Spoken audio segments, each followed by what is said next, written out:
Evangelho de Nosso Senhor Jesus com a vista da nossa imortalidade é algo que estamos ensaiando ainda. É algo que temos que aprender bastante. E o estudo do Evangelho, nessa tônica que nós estamos buscando, o Simão vai apresentar, que é compreender a máxima moral de Nosso Senhor, ela com certeza é nosso farol, entender a moral de Cristo. Nós vamos ler a página, que é a introdução, ou prefácio, do livro Caminho, Verdade e Vida, que tem toda a ideia sobre o que é a interpretação do texto sagrado.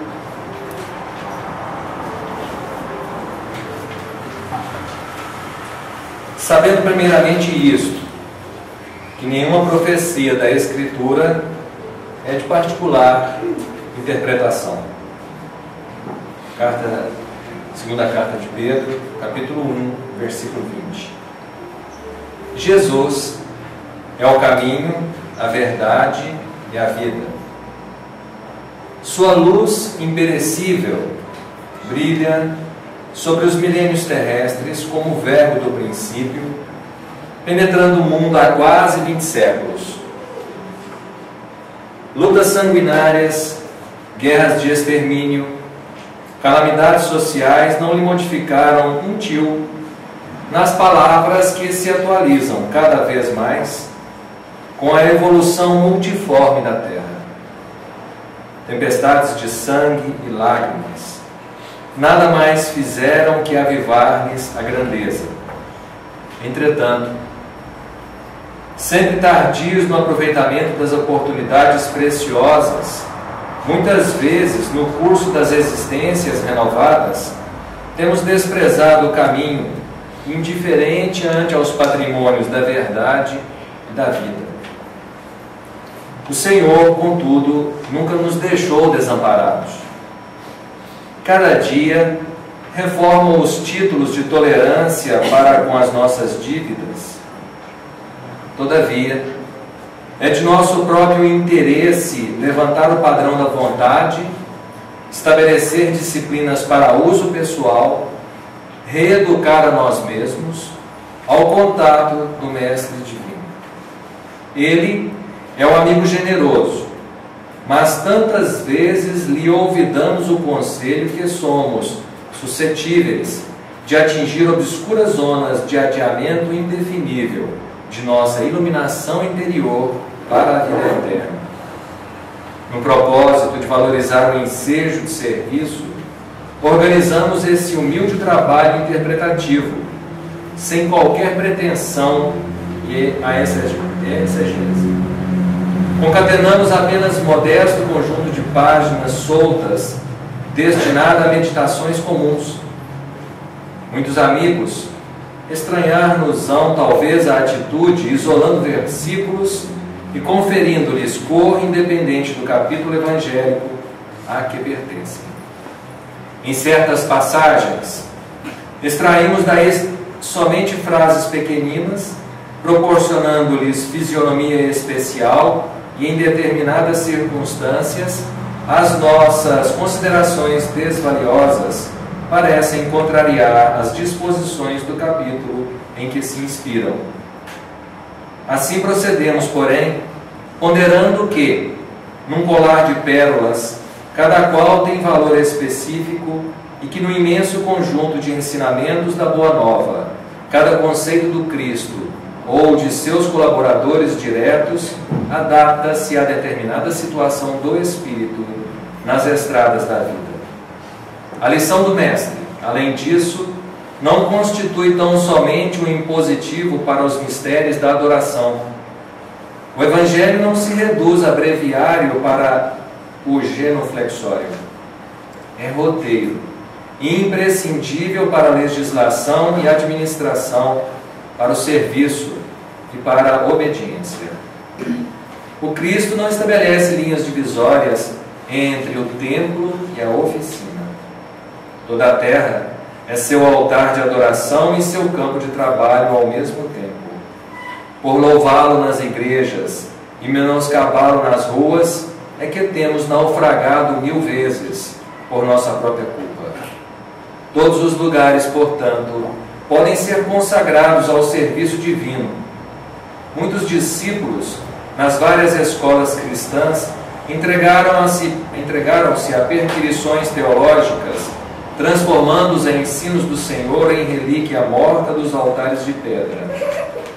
No entanto, espera o Cristo venhamos todos a converter-lhe o evangelho de amor e sabedoria em companheiro da prece, em livro escolar, no aprendizado de cada dia, em fonte inspiradora de nossas mais humildes ações no trabalho comum e em código de boas maneiras no intercâmbio fraternal. Embora esclareça nossos singelos objetivos, noto antecipadamente ampla perplexidade nesse ou naquele grupo de crentes. Que fazer? Temos imensas distâncias a vencer no caminho para adquirir a verdade e a vida na significação integral. Compreendemos o respeito devido ao Cristo, mas pela própria exemplificação do Mestre, sabemos que o labor do aprendiz fiel constitui-se de adoração e trabalho, de oração e esforço próprio. Quanto ao mais, consola-nos reconhecer que os textos sagrados são dádivas do Pai a todos os seus filhos, e por isso mesmo, aqui nos reportamos às palavras sábias de Simão Pedro, sabendo primeiramente isto, que nenhuma profecia da Escritura é de particular interpretação. Emmanuel, Pedro Leopoldo, 2 de setembro de 1948. Então, é com essa ideia, com essa proposta, é que nós estamos abrindo esse NEP em patrocínio, que é o Núcleo de Estudos e Pesquisas do Evangelho, no intuito de que todos possamos nos aproximar da interpretação da Escritura, a fim de que isso seja roteiro de caminho, verdade e vida para todos nós. Que Deus nos ampare, cuide de nós, desse ambiente, de todos aqueles que estamos vinculados em espírito para a nossa evolução moral e espiritual, e que dê ao Simão a capacidade de interpretar o pensamento dos Espíritos que estão conosco, a fim de que possamos com ele aprender um pouco mais. Muito obrigado por terem atendido ao convite. Sejam bem-vindos. Simão?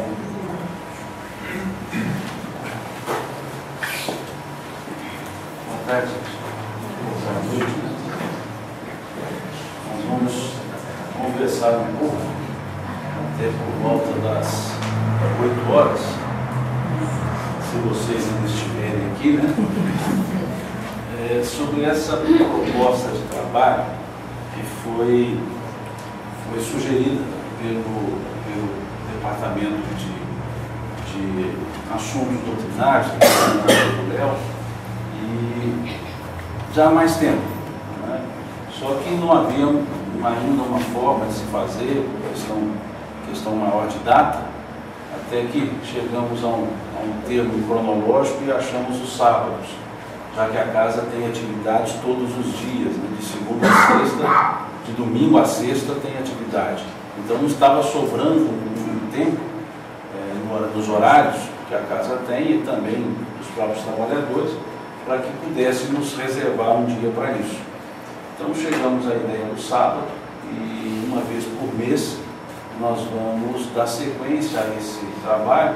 O próximo estudo, a próxima reunião já está marcada para 22 de março e depois na outra reunião a gente ajusta o calendário e vamos informando mês a mês.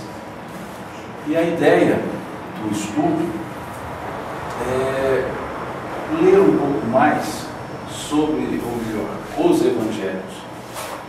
Quando dizemos os evangelhos, porque na verdade tecnicamente é um evangelho só, é a história de Jesus, né?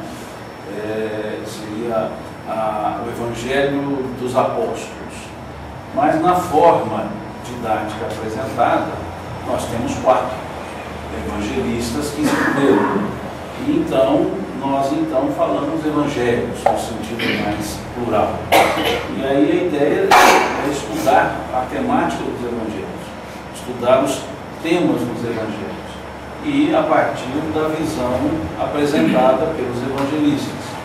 Só que também valendo-nos de interpretações, de estudos de outros, quer sejam exegetas, que já passaram por aqui e deixaram seus estudos, quer seja dos próprios espíritos, que também já comentaram a respeito dos evangelhos, das passagens, dos temas. Então é essa a nossa conversa. Não é um curso sobre o evangelho, não é um curso de teologia, não é um curso de exegese, nem tampouco de hermenêutica bíblica. É apenas uma leitura dos evangelhos em que nós vamos compartilhando, cada um com o outro, a nossa interpretação, valendo-nos dessa ideia do apóstolo Pedro, quando ele escreve a sua segunda epístola, embora ele se refira aos profetas, porque esse versículo ele vem, Pedro falando sobre as profecias. Então ele vai dizer que essas profecias não são de interpretação dos profetas, não é individual, mas todas elas advêm da inspiração. Então não foram eles que disseram por si. Mas Emmanuel utiliza esse versículo para chamar a atenção para outro aspecto, que também nós não temos uma interpretação individual, porque senão nós poderíamos cair em falácias interpretativas. Então há a interpretação aplicável, que pode, com o tempo e sofrendo modificações, a partir dos próprios conhecimentos que vão sendo desenvolvidos ao longo do tempo, o que faz com que numa época remota uma interpretação tenha sido dada e numa época presente, para a mesma passagem, uma outra interpretação, não por divergência, mas por acúmulos de conhecimentos que foram desenvolvidos de uma época até outra, a partir dos conhecimentos históricos, da historiografia propriamente dita dos evangelhos, a partir de novas formas filosóficas de entendimento, a partir de uma semântica mais bem trabalhada. Então isso pode ir mudando a interpretação, e não que esteja mudando o texto. Então a nossa ideia não é fazer uma inovação interpretativa, muito pelo contrário, é apenas tentarmos juntos compreendermos os textos do Evangelho. E por que essa insistência? Por causa da questão 625 do Livro dos Espíritos. Se nós não tivéssemos mais nada alusivo aos Evangelhos na codificação espírita, se não tivéssemos o Evangelho segundo o Espiritismo, que trata mais detidamente dos assuntos da moral do Cristo, se nós não tivéssemos isso, essa questão 625 já nos levaria a ter que conhecer os Evangelhos. Porque essa questão, a pergunta, foi qual é o tipo perfeito, nas traduções mais perfeito, qual é o tipo perfeito que Deus ofereceu ao homem para servir de guia e modelo para a humanidade. Então, nessa questão, pede-se que nos seja apresentado qual é o nosso guia e qual é o nosso modelo existencial. Guia é aquele que nós seguimos. Modelo é aquilo que nós copiamos. Então, a resposta que foi dada foi Jesus. Sendo Jesus um modelo e guia, ou guia e modelo, nós, para então seguirmos e para copiarmos esse modelo, nós precisamos conhecer esse modelo. E a fonte de conhecimento desse modelo são os Evangelhos. Nós não temos outra fonte. Não há uma historiografia que não seja advinda dos Evangelhos ou salpicos de alguns historiadores. Flávio José, Taúde, Suetônio, alguns que fizeram alusões não à história de Jesus, aos ditos de Jesus, mas a lances como o martírio de um Jesus na cruz, como citar os seguidores de Jesus, como fala Flávio José, como narrar o martírio dos cristãos, como Suetônio escreveu, que são historiadores lá dos séculos I. José é do século I. Então, nós teríamos que, para entender ou para darmos atenção no Livro dos Espíritos à questão 625, nós teríamos então que estudar Jesus, independentemente de termos outras obras. E quando Kardec escreve então o Evangelho segundo o Espiritismo, ele o escreve para conhecermos Jesus a partir da moral do Cristo. O Evangelho segundo o Espiritismo também não é um tratado historiográfico. Ele não faz uma historiografia de Jesus. Tanto que Kardec nos chama a atenção, justamente na introdução do ESE, do Evangelho segundo o Espiritismo, que as matérias contidas nos Evangelhos poderiam e podem ser divididas em 5 partes. Os atos comuns da vida do Cristo, as palavras que serviram para os estabelecimentos de dogmas, os milagres, as predições e o ensino moral. E ele diz que dessas 5, as 4 primeiras são e talvez continuarão sendo motivos de discussões e controvérsias. Mas a 5ª, que é a moral, ele diz, essa é inatacável. E é justamente essa que ele evoca para o Evangelho segundo o Espiritismo, para que estudássemos a mensagem de Jesus, e não necessariamente a historiografia.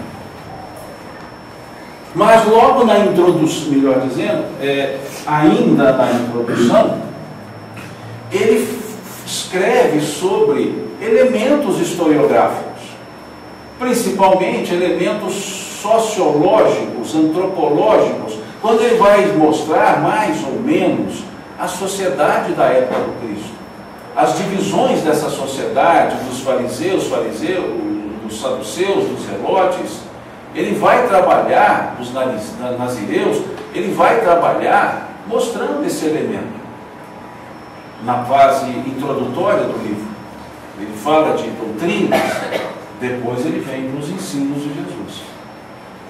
Então, é da natureza da doutrina espírita o estudo sobre Jesus.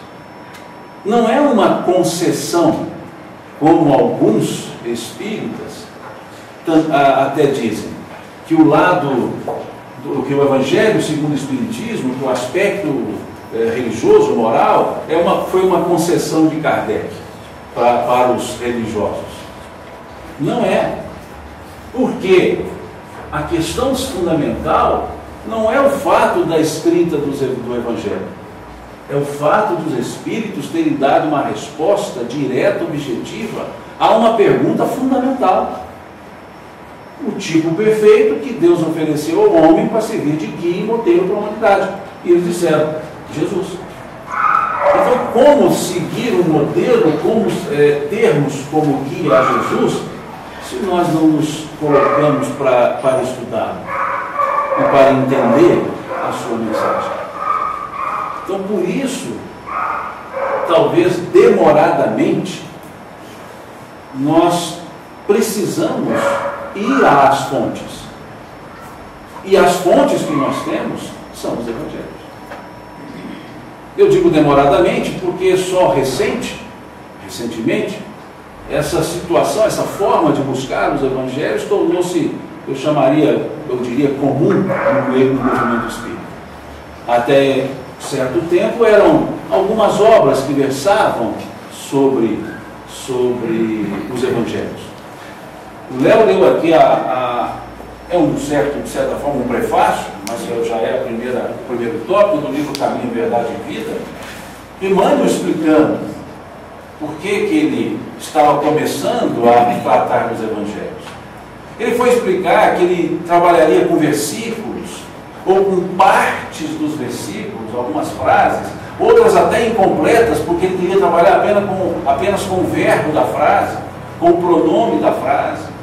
E ele foi explicar, para tirar daquelas frases elementos morais, comparativos, analíticos, por analogia que seja. Então ele faz uma justificativa, isso em 1947. Como se estivesse dizendo que nós precisaríamos estudar os evangelhos, não da forma fria, linear, cartesiana, da exegese, em que um grupo de pessoas preparadas iriam ensinar para as outras. Não. Para que nós passássemos a estudar os evangelhos a partir das nossas vivências e trazendo para situações cotidianas aqueles ensinos que até então poderiam parecer exclusivistas para um grupo de pessoas preparadas. Então a ideia dele era, especulação de minha parte, mas popularizar. Como se estivesse tentando traduzir para nós a frase que Jesus havia dito: bem, graças te dou, ó meu Pai, que escondestes tais ensinos dos doutos e revelaste-os aos simples e humildes. Para mostrar que se são ensinos para a vida, para copiarmos, para seguirmos, eles não seriam rebuscados. Eles teriam que ser usuais, aplicáveis, porque senão não seria para a vida.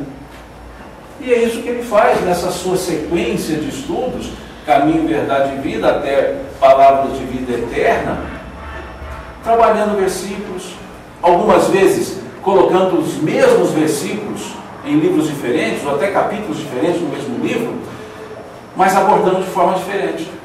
Uma por um prisma, outra por outro prisma, mas do mesmo versículo. Para dizer que, dependendo da situação vivencial, nós temos uma forma de aplicabilidade daqueles ensinos. Então é por isso que eu insisto, posso talvez estar errado na minha forma de entendimento, mas eu insisto em dizer que Jesus é intrínseco à doutrina espírita. É parte, os seus ensinos estão contidos na doutrina espírita, e a doutrina espírita, por sugestão dos espíritos, nos leva a ter que estudar sobre Jesus. Não para a contemplação vazia ou da mística religiosa, mas para o entendimento dos seus ensinos, visando a aplicabilidade no nosso dia a dia. Por isso essa insistência. E eu diria que da esfera espiritual, Emmanuel tem sido, ou foi, o incentivador disso. Ele incentivou para que nós pudéssemos estudar os evangelhos. Não para ter os textos no braço, na mão, no livro, para dizer que estudamos, mas para ter uma estrutura de consciência. Como Paulo, quando lhe rouba os escritos de Levi, lá no livro Paulo Estevão, assim é dito, quando lhes são roubados esses escritos, as anotações de Levi, Paulo não se preocupa dizendo, mas eles levaram o pergaminho. Eu tenho o texto aqui, eu tenho a vivência aqui. Dizia, eu tenho texto no meu conhecimento, no meu coração.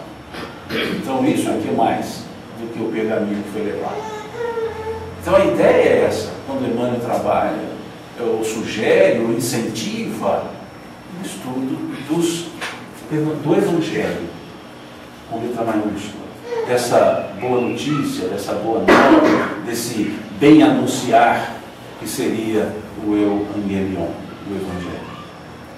Então, é nesse conceito que nós tentaremos ir conversando ao longo dos estudos mensais, não sei por quanto tempo tiver gente. nós vamos conversando. E é interessante, Emmanuel tem uma fala bem emanuelina,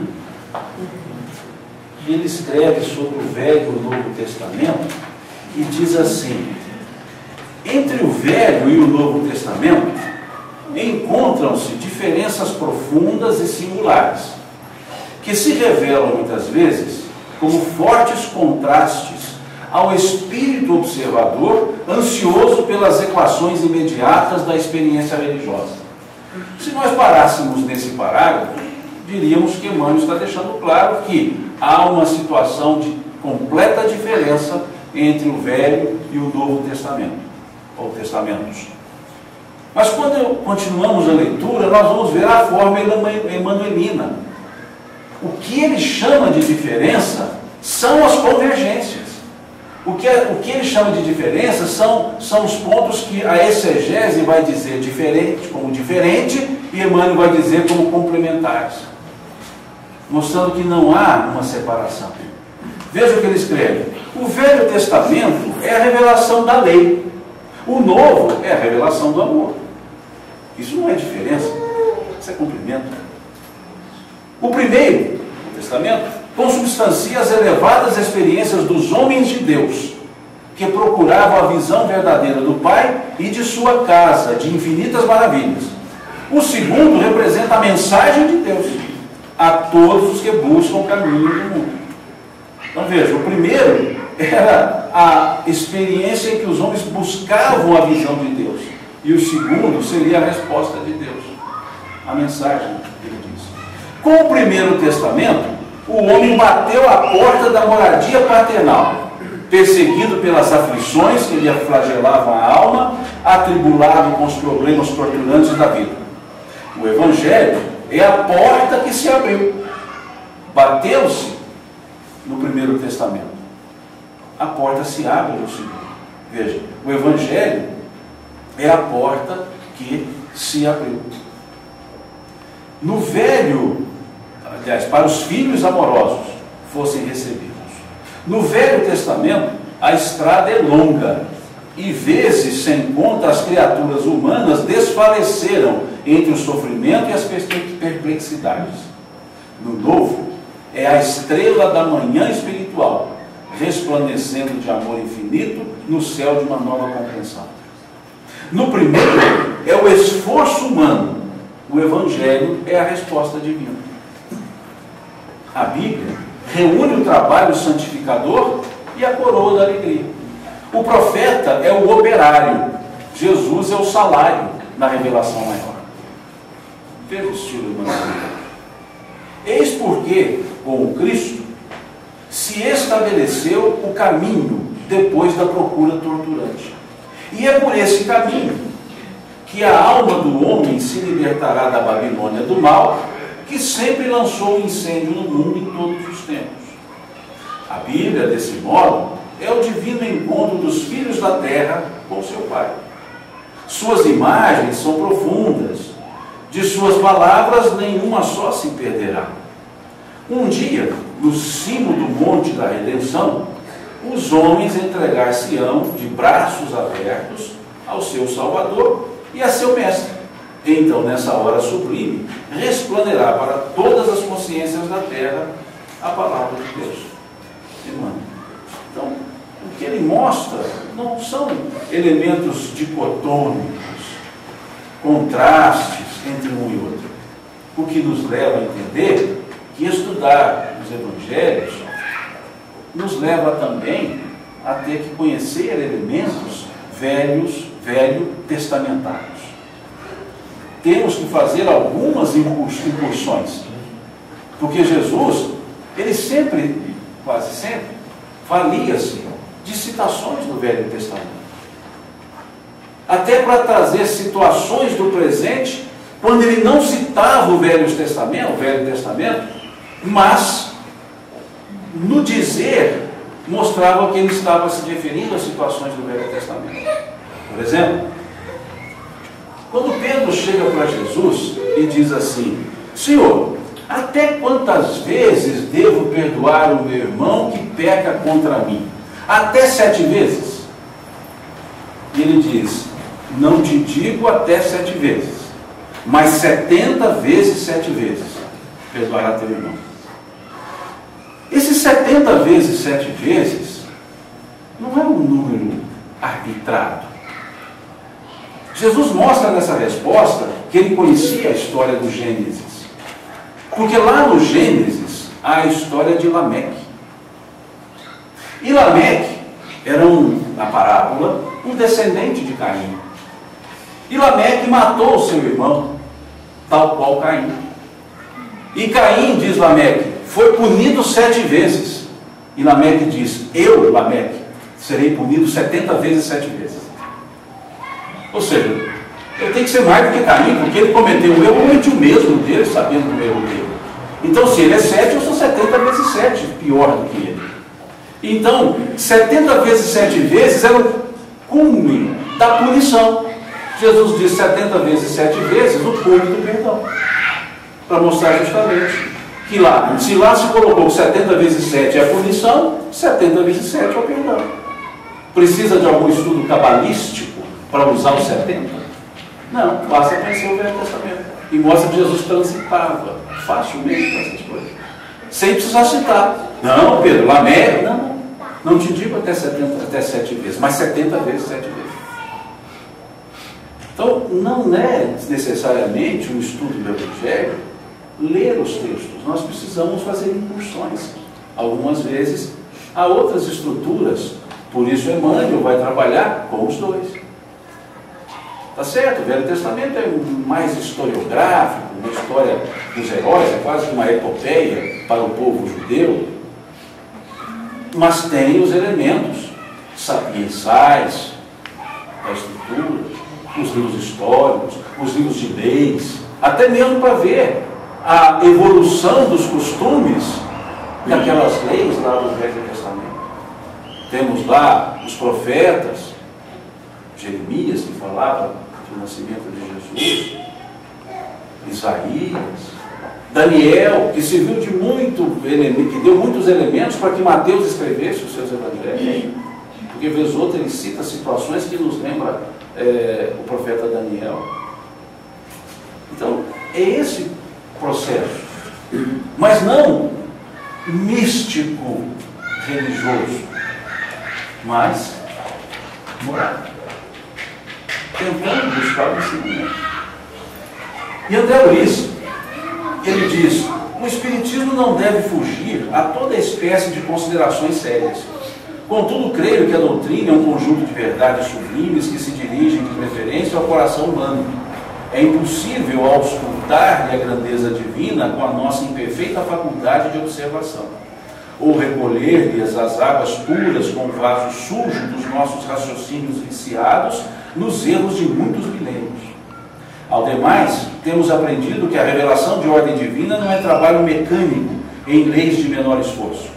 Lembremos que a missão do Evangelho, com o Mestre, foi percebida por um esforço humano de muitos séculos.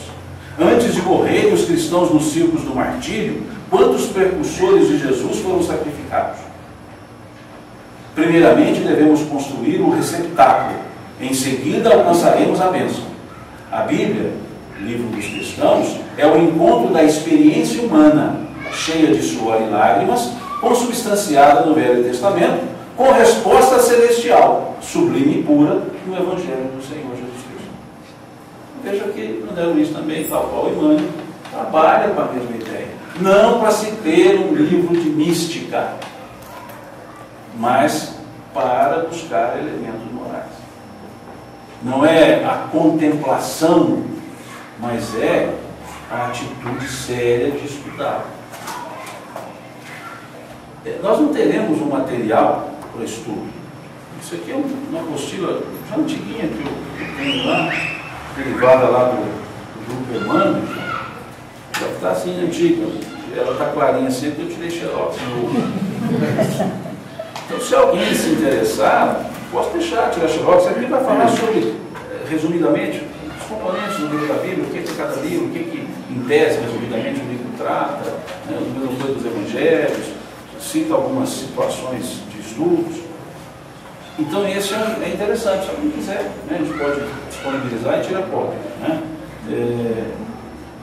E é interessante esse aspecto que eu acredito,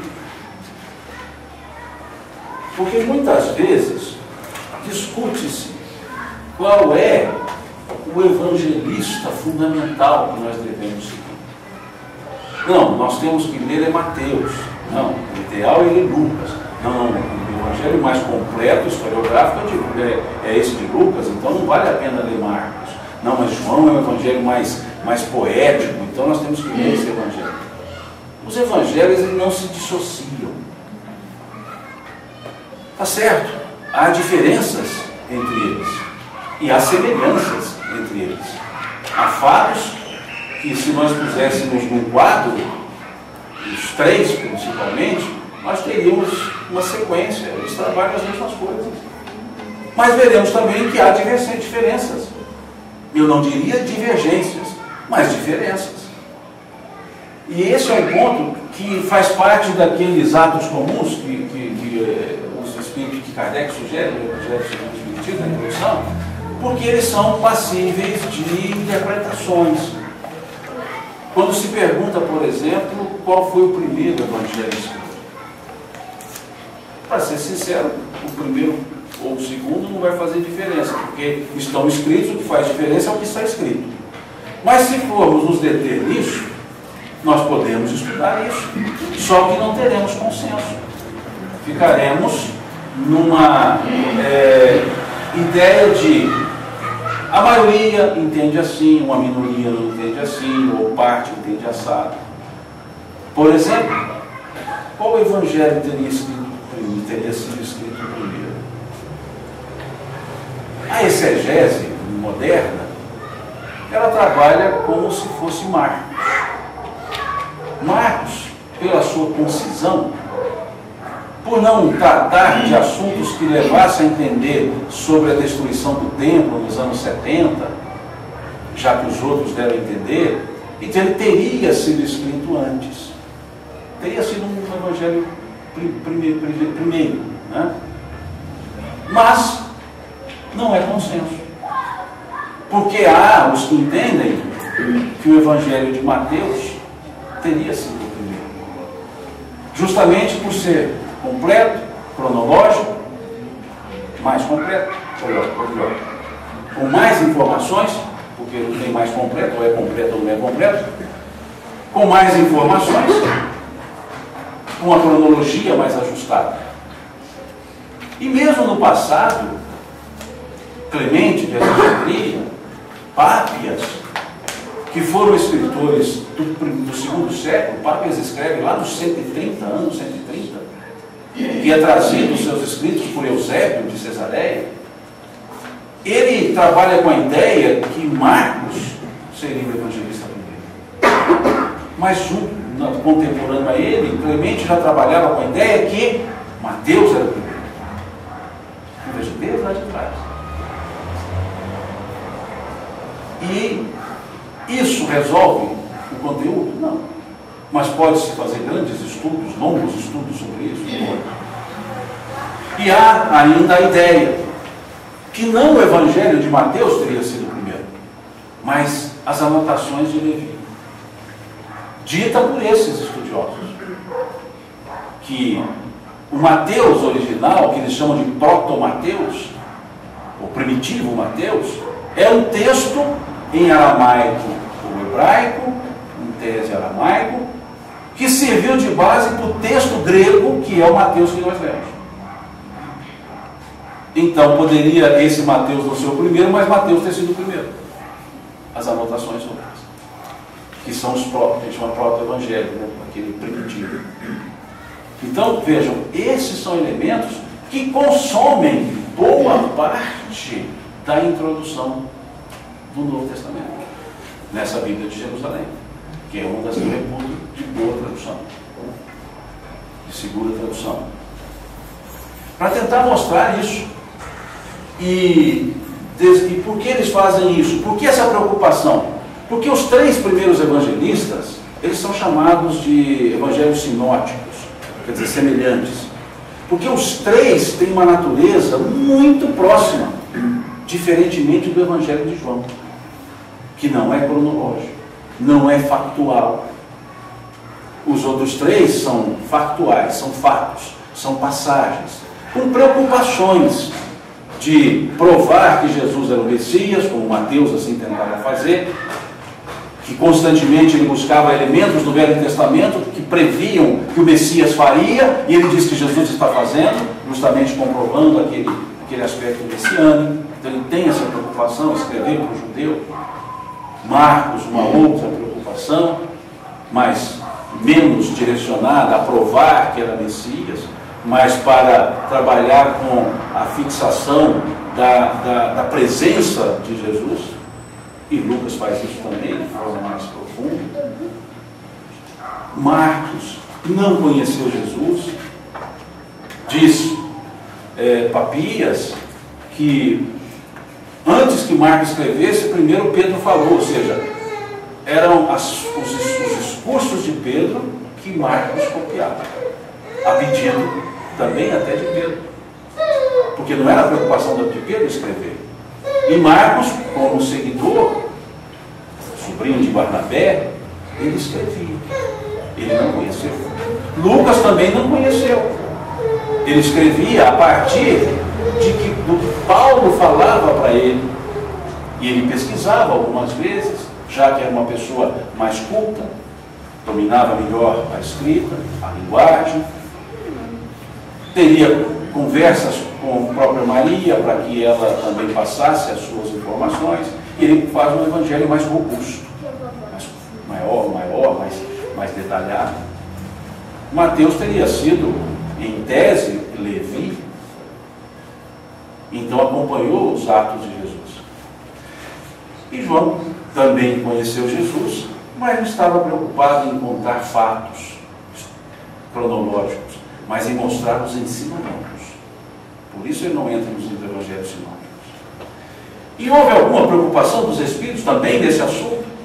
Preocupação não, mas houve indicações. Emmanuel nos indica na obra Paulo Estevam que Levi, as anotações de Levi, eram escritas à medida que os fatos iam acontecendo. Então esse seria a primeira escrita, essa seria. E que foram esses escritos que serviram de base para que Paulo conhecesse os evangelhos, para que pudesse se pregar esses evangelhos, essas histórias, esses fatos. Então também Emmanuel deu um indicativo, olha, Mateus está lá na base. Talvez por isso a cronologia, a apresentação no texto ficou Mateus, Marcos, Lucas e João.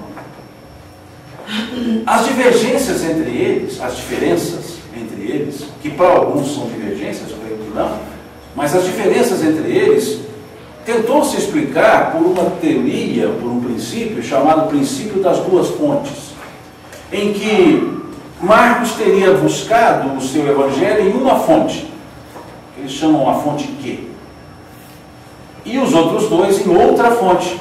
Por isso, diferenças na estrutura dos textos, com relação a algumas situações. Por exemplo, Jesus expulsando, cuidando do endemoniado gadareno em Gadara, ou Jesus cuidando do endemoniado gezereno, ou seja, em Gerasa.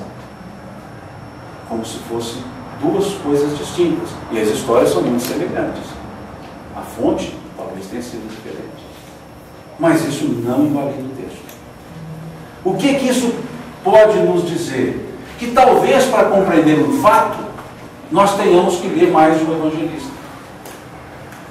Então não é a leitura sequencial. Eu vou ler os evangelhos, vou começar no capítulo 1, versículo 1 de Mateus e vou até o final do evangelho de João. Numa leitura linear. Não. É uma leitura que nos convida a ter que transitar entre todos os evangelhos, que nos ajuda a compreender melhor. Fatos simples algumas vezes, fatos corriqueiros, e outras vezes até interpretações de fatos mais complexos, como a figueira que Jesus segue. Só compreendemos a passagem inteira se olharmos os evangelistas todos e tratarmos do assunto. Porque senão ficaremos com uma ideia muito reduzida dessa passagem. Nós vamos estudar ao longo do tempo essas passagens. Ou fatos menores. Por exemplo, faz favor, Bruninho, para mim esses três, mas põe um neguinho, depois outro, esse negrito aí. Só para a gente entender o que é interessante essa leitura de todos os evangelistas. Só não vai enxergando. Pode ler o primeiro, por favor, Mateus. Procurando um óculos.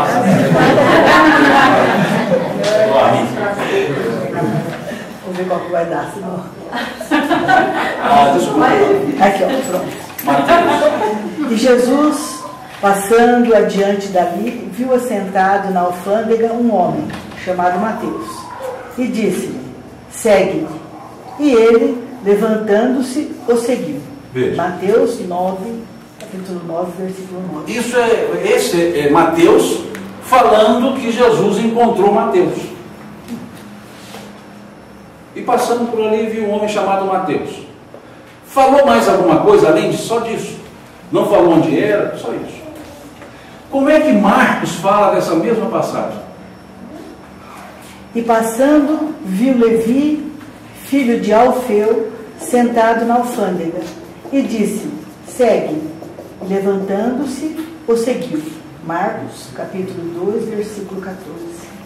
Veja.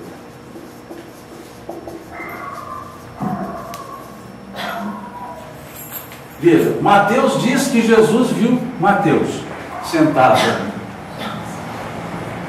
Marcos vai dizer que ele viu Levi, que significa então que Levi e Mateus são as mesmas pessoas. Por isso então, onde é que está escrito que Mateus e Levi são as mesmas pessoas? Não tem nenhum texto que fala isso, mas tem dois textos, que você juntando-os vai fazer entender.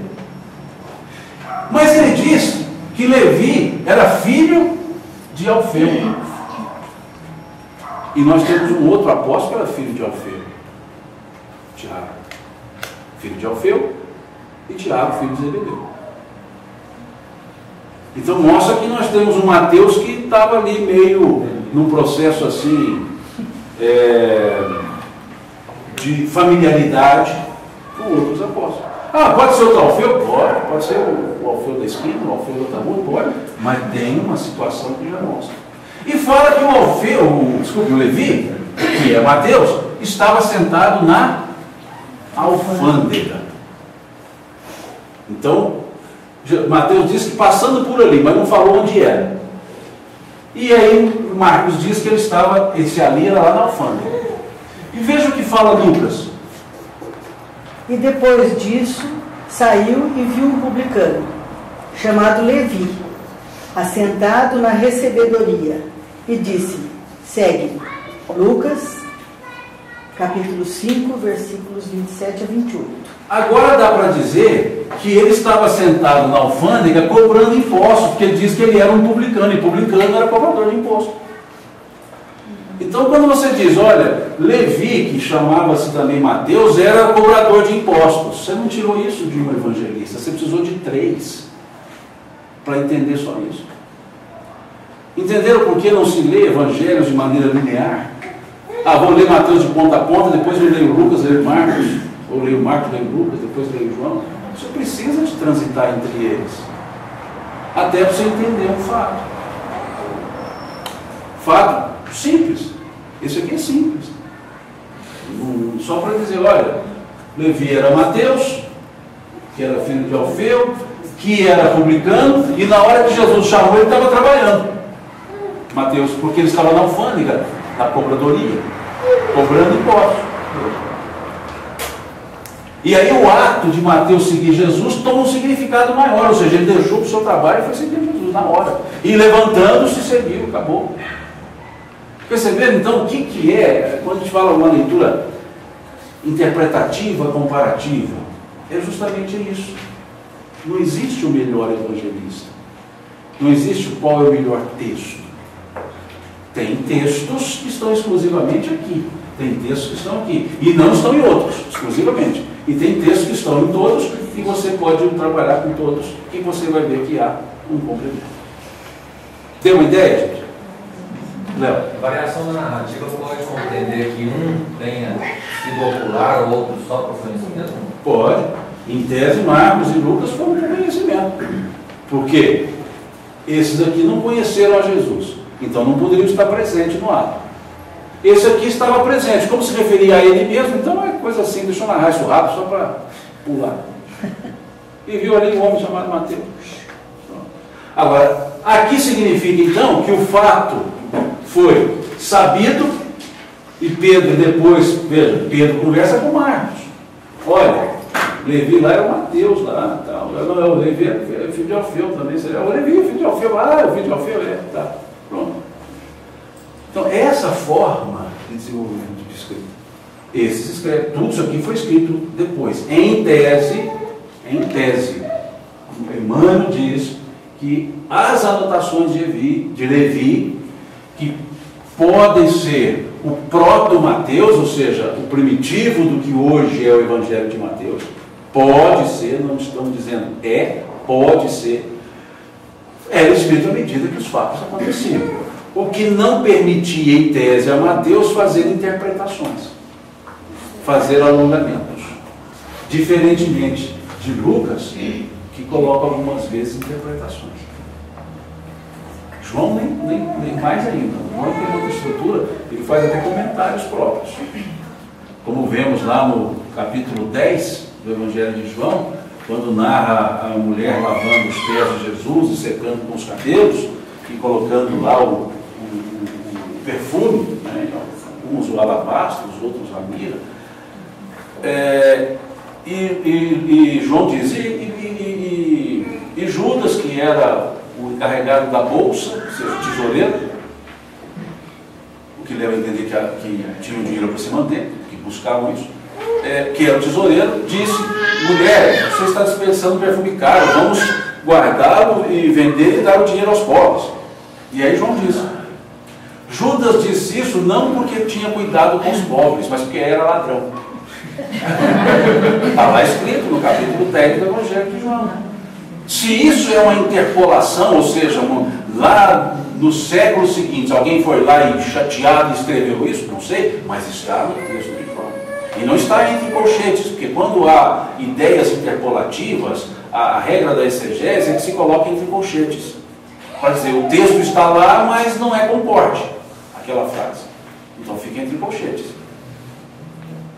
Então vejam, também tem esses comentários.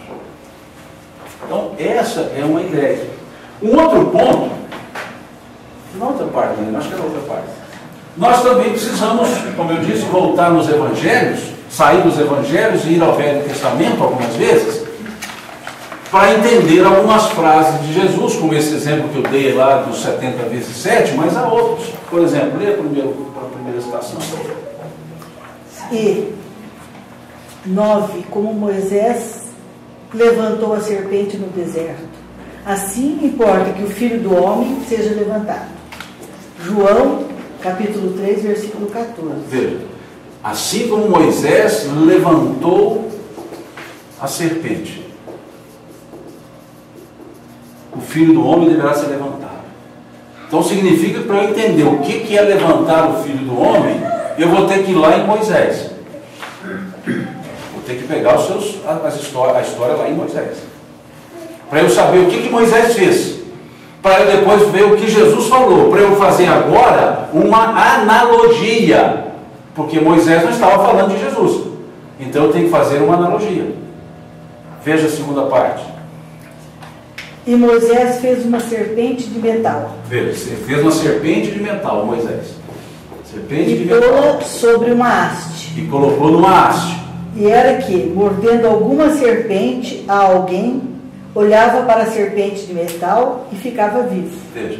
Então, uma serpente de metal, está lá no livro Números, uma serpente de metal, que ele coloca numa haste, que a pessoa que fosse picada por uma serpente, olharia para essa serpente de metal que estava na haste e ficaria curada. Então essa é a passagem. O que Jesus disse antes? Assim como Moisés levantou a serpente, o Filho do Homem fez levantar. Onde que o Filho do Homem foi levantado? Na cruz. Quando a pessoa olhava para a serpente, ela se via curada. Quando as pessoas olhassem para Jesus, ou olhassem no sentido de entendê-lo, se curariam. Veja, não no sentido material, se curariam. Porque assim como aqui é um símbolo, aqui é um símbolo. Mas o símbolo, para ser compreendido, não é a cruz em si. Ele também seria o comparado, ou seja, ali tiraria o veneno da serpente, aqui tira o veneno dos corações. Veja como precisa de analogia. E como eu vou fazer essa analogia se eu não conheço o texto lá atrás? Tem mais sequência? Tem. Disse-lhes, pois, Jesus: quando levantardes o Filho do Homem, então conhecereis quem eu sou, e que nada faço por mim mesmo, mas falo como o Pai me ensinou. João, capítulo 8, versículo 21. Agora já nos leva a João. Primeiro texto, primeira parte. Qual capítulo? Primeira parte você leu? Qual? Você pede? Primeira parte você leu, assim como Moisés levantou a serpente. O primeiro é João, capítulo 3, versículo 14. Agora nós percebemos que o evangelista, João, a preocupação não era mostrar ensino. Olha o que João traz. Que ele captou Jesus dizendo? Elementos simbólicos. E aí ele traz, e aí Jesus diz: então o Filho do Homem será levantado, e todo aquele que olhar, quer dizer, verá que vim do Pai, ou seja, são os ensinamentos dele, é que vão curar as doenças da alma. E no entanto, precisou voltar lá no livro de Números, que é o terceiro livro do Velho Testamento. Aliás, quarto livro do Velho Testamento, desculpa. Gênesis, Êxodo, Levítico, Número e Deuteronômio. Quarto livro. Que mostra que Jesus entendia disso do Velho Testamento. Como judeu que ele era, ou galileu, mas hebreu de uma forma genérica, ele entendia isso. Perceberam então que nós temos que algumas vezes voltar lá no texto, lá no Velho Testamento? E tem mais um. Vamos mais. E eu, quando for levantado da terra, todos atrairei a mim. João, capítulo 12, versículo 32. Veja, quando for levantado da terra, não é levantado na cruz. Levantado da terra, ou seja, quando já não mais estiver por aqui. Eu vou mostrar-lhe de novo. E não por nada Paulo dizia, né? Se Jesus não se aparecesse, não aparecesse depois de morto, ele usou o termo lá ressuscitado, vã seria a doutrina. Em vão estaremos seguindo essa doutrina. Se ele não tivesse provado que o que ele falava era verdade, ou seja, existe vida depois da vida material, e eu estou aqui mostrando para vocês que tem, porque vocês me mataram e eu estou aqui de novo. Se ele não fizesse isso, ele vai dar quando for levantado da terra. Então veja, João é simbólico. Ele demanda então não mais só conhecimento do texto velho testamentário e nem conhecimento do texto neotestamentário, mas uma capacidade de fazer analogias, figurações. Ele traz uma figura. Ele transforma aquilo que era um fato em Moisés numa figura, num símbolo, para que ele pudesse se comparar, para que as pessoas pudessem perceber que ele era tal qual lá no Moisés, ele era a cura para as doenças da alma. Deu uma ideia? Alguma observação, gente? Algum ponto? O tratamento que Jesus dá a João como o meu amado, já chegou a ler? João é que fala sobre isso, só João, né? No Evangelho de João é que ele diz, o discípulo amado, né? Ele que assim se referia. Né? Então, não sei se os outros evangelistas não... A autoestima dele era boa. Boa, ele gostava de si mesmo, né? Discípulo amado, né? E o discípulo que assumiu responsabilidades fortes, né? Assim como os outros. Porque ele foi até os seus 90 e tantos anos. Alguns dizem que passou dos 100. Morre em tese de uma morte natural, ou seja, da própria senectude. Embora há uma corrente muito pequena, minoritária, na história, de historiadores bíblicos, que entendem que João teria sido supliciado. Mas essa é uma ideia que não assim, fundamento em função do que ele põe nas suas cartas, em função dos outros fatos que são narrados sobre João. E ele fica até o final, cuidou de Maria, tal qual foi pedido por Jesus lá no momento da crucifixão. Foi o discípulo que, enquanto os 9 restantes, aliás, os 11, né, os 10 restantes, aliás, fugiram, ele ficou visível ali na crucifixão. O Judas se suicida, os outros 9, desculpa, fogem e João fica por lá. Então, tem uma característica forte. João representou um ponto de convergência do movimento cristão, como sendo o último dos apóstolos. Sua presença era uma presença que inspirava segurança. As suas falas inspiravam segurança. As pessoas iam a Éfeso para conversar com ele. Então não há dúvida, né? Um apóstolo fundamental no processo. Mas essa questão do discípulo amado, o próprio João que se falava assim, sobre a si mesmo. Né? Outros ponderam qual seria a melhor Bíblia para ser lida. Eu, sinceramente, eu não sou de dizer qual é ruim, qual não é ruim. Qual é bom, qual não é, qual não é. Eu, particularmente, uso muito a Bíblia de Jerusalém e uso as traduções de João Ferreira de Almeida, embora eu opte pelos textos mais antigos, as traduções de Ferreira de Almeida mais antigas, que não foram revistas e corrigidas, e algumas outras, e principalmente que não foram modernizadas nas estruturas gramaticais. Eu ainda prefiro os textos que trabalham com pronomes, que trabalham com flexionamento dos verbos, que trabalham com tempos verbais específicos, passado, presente e futuro, que usa a forma de tratamento do caso reto, né, as formas, porque as traduções de hoje, tudo virou você, e aquilo que era o verbo na forma imperativa, tudo está no presente indicativo. Então isso tira alguns elementos que favorecem as interpretações. Então há textos de João Ferreira de Almeida que são modernizados na estrutura linguística, e esses tiram um pouco do próprio elemento do signo linguístico. Então eu prefiro, quando eu uso João Ferreira de Almeida, é que eu mais uso, eu uso mais os textos mais antigos. O Chico antigo não é tão antigo assim, é da década de 70, né, dos 60. Né?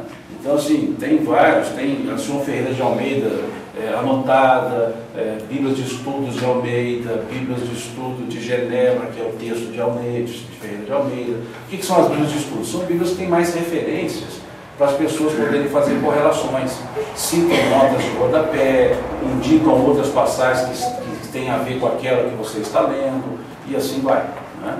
Então, tem essas traduções. A Bíblia de Jerusalém é uma tradução que eu não chamaria ecumênica, mas é uma tradução que foi para fontes mais, a gente fala, primitivas, mas não são primitivas. São fontes, digamos assim, não copiadas de outras traduções, seriam as bases que serviram para outras traduções. E quando foi vertida para o português, foi pela editora Paulina, hoje a editora Paulo, né, a Paulina, houve então um grupo de exegetas. Exegetas são os intérpretes, né, os que estudam as interpretações, católicos e protestantes conjuntamente, que foram fazendo essas traduções. Então ali não ficou uma teologia A, teologia B. E depois foi passada para um grupo de linguistas literários que também fez a apreciação da tradução. Então ela tem uma possibilidade de tradução mais ampla e dá opções de tradução. Traduz o texto, que é o que está lá, e em notas de rodapé apresenta algumas possibilidades de tradução diferentes da que está no texto, apresentam significados de expressões idiomáticas, que não podem ser traduzidos de uma forma etimológica simplesmente, porque são expressões idiomáticas, como nós temos no nosso dia a dia, né, que a gente usa no nosso linguajar, né, são algumas expressões que só podem ser traduzidas dentro de um contexto e não dentro de uma etimologia, né, como cortar um dobrado. Né. Como é que você traduz exportar um dobrado? O que é o dobrado? Eu vou cortar, pegar uma tesoura e cortar? Não, é uma expressão idiomática. Eu vou te dar um aperto aqui agora. Né? E assim vai. Né? Ou seja, a gente tem diversas expressões nesse nível. Né? E a gente tem várias expressões idiomáticas também nos textos, que não dá para fazer traduções literais. Como a ideia de engolir camelo, que Jesus usava, ou o mosquito engole camelo, engolir camelo, não dá para traduzir de uma forma literal. Né? Então, esses elementos todos, há Bíblias que não apresentam os aspectos das expressões idiomáticas. A Bíblia de Jerusalém trabalha isso. Não, a tradução do Haroldo é muito boa, excelente. Por quê? Porque também faz semelhante aqui, trabalha com um texto de tradução e opções de tradução em notas de rodapé. E houve uma preocupação em não dar um aspecto teológico na tradução. E quando eram expressões idiomáticas, deixava bem claro de que se trata disso e vai analisar a expressão idiomática. Então, é uma excelente tradução que nós temos. Não é, o pessoal vai, a Bíblia Espírita? Não, não é a Bíblia Espírita. É a tradução feita por um espírita que detém conhecimento da língua e detém o conhecimento da doutrina espírita. E isso dá. Mas ele não escreveu lá segundo o Espiritismo, não é isso, uma tradução. Que eu uso também. E uso outras, dependendo dos casos. E algumas vezes eu faço questão de olhar várias para eu ver as diferenças da própria tradução. Por exemplo, se nós olharmos aqui na Bíblia de Jerusalém, o Sermão do Monte, que está no capítulo 5 de Mateus, nós teremos bem-aventurados os pobres pelo Espírito, teremos como segunda bem-aventurados os pacíficos e como terceira bem-aventurados os mansos. Se olharmos as de João Ferreira de Almeida e outras, bem-aventurados os mansos é a segunda bem-aventurança e pacíficos é a terceira. Tem diferença? Dependendo da semântica que você vai trabalhar, que você vai usar como tradução, tem diferença. Porque há um aspecto de desenvolvimento de virtudes nessas bem-aventuranças. E uma vindo diferente da outra, não dá para fazer as análises. Agora, qual está correta?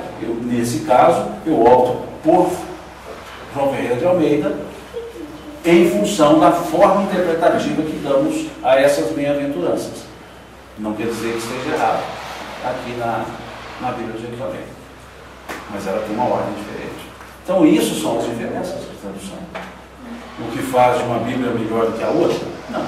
Agora, tem algumas traduções que eu diria que são um tanto tendenciosas, talvez seja uma palavra pesada, mas são tão tendenciosas. Quando colocam palavras, já que a livre tradução permite, colocam palavras que não teriam por que existirem no texto. Como, por exemplo, quando olhamos o Levítico 19, há traduções, como da editora Ave Maria, por exemplo, que diz assim: ai de ti, se te dirigirdes a um espírita, virarei meu rosto contra ti e te banirei da face da terra. E o que é a tradução comum desse texto? Ai de ti, se te dirigires a um evocador de mortos, virarei meu rosto contra ti e te banirei da face da terra.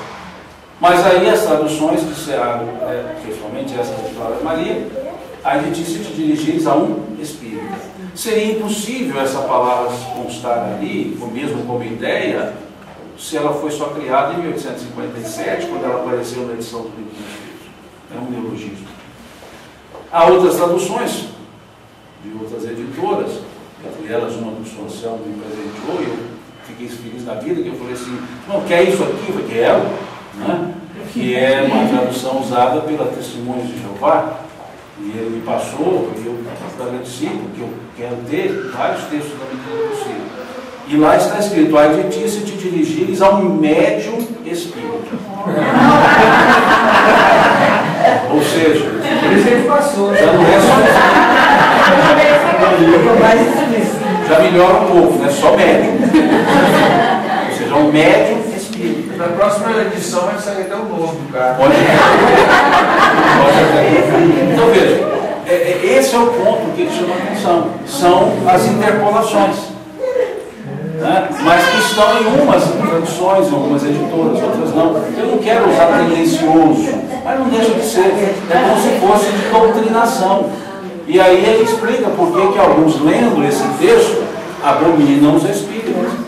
Né? Porque também, quando olha Deuteronômio, capítulo 18, né, lá, a partir do versículo 12, aí não se acha no meio de ti quem faça passar pelo fogo seu filho ou sua filha, nem que se dê aos alvoros, a magia, o feiticismo, a evocação de mortos, pois o Senhor abomina tais práticas. Só que em outras traduções, em vez de evocador de mortos, nem que se dê ao espiritismo.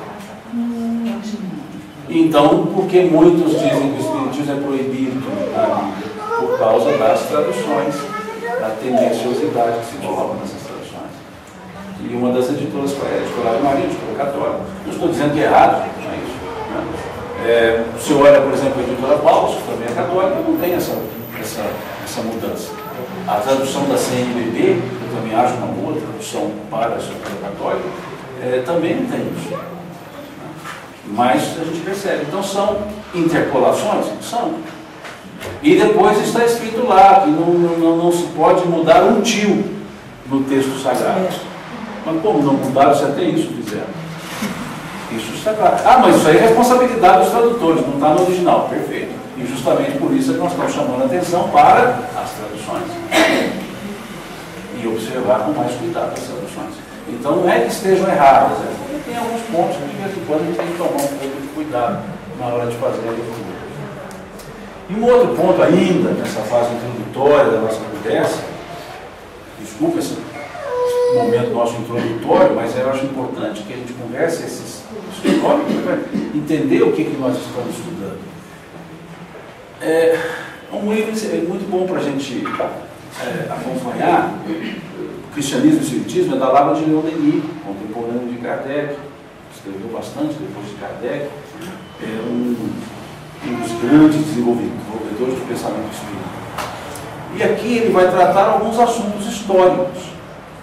E lá no passado, no século IV, quando ainda no pontificiado o Papa Damaso, alguns chamam de Damaso, o texto de Leon Denis seria Damaso, havia diversos textos que eram dos evangelhos.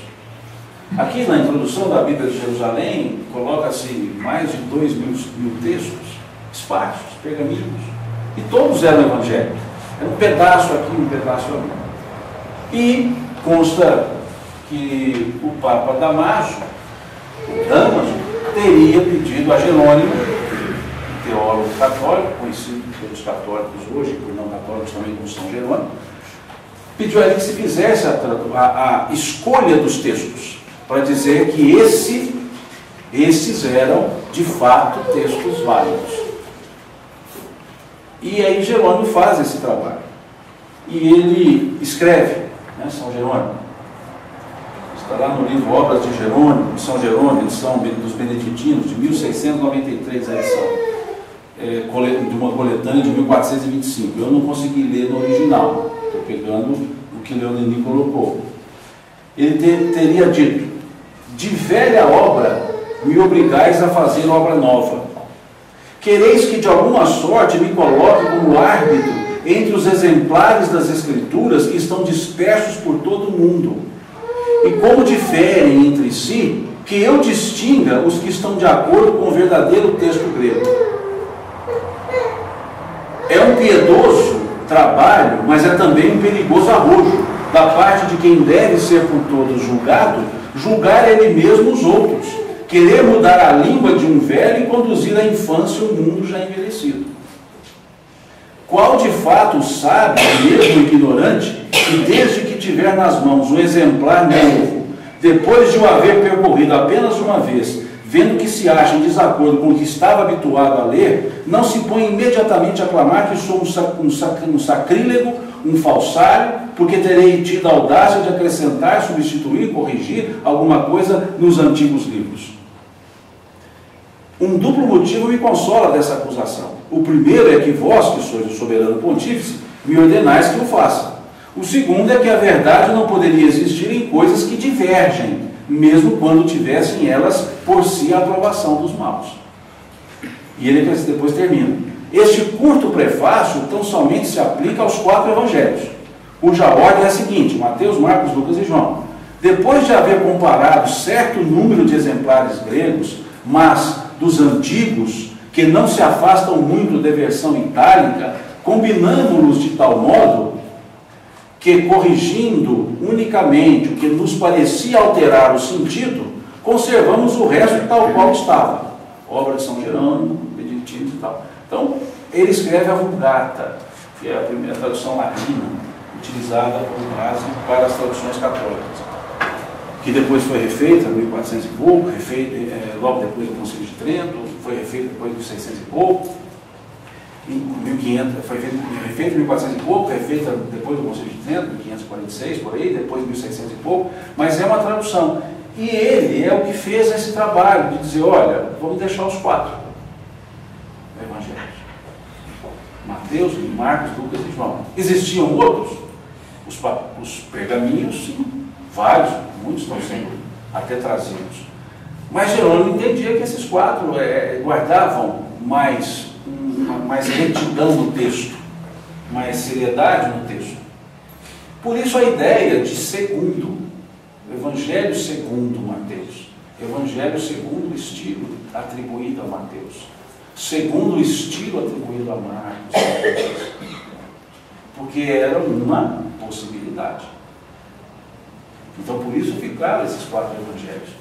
Quer dizer que os outros não valem?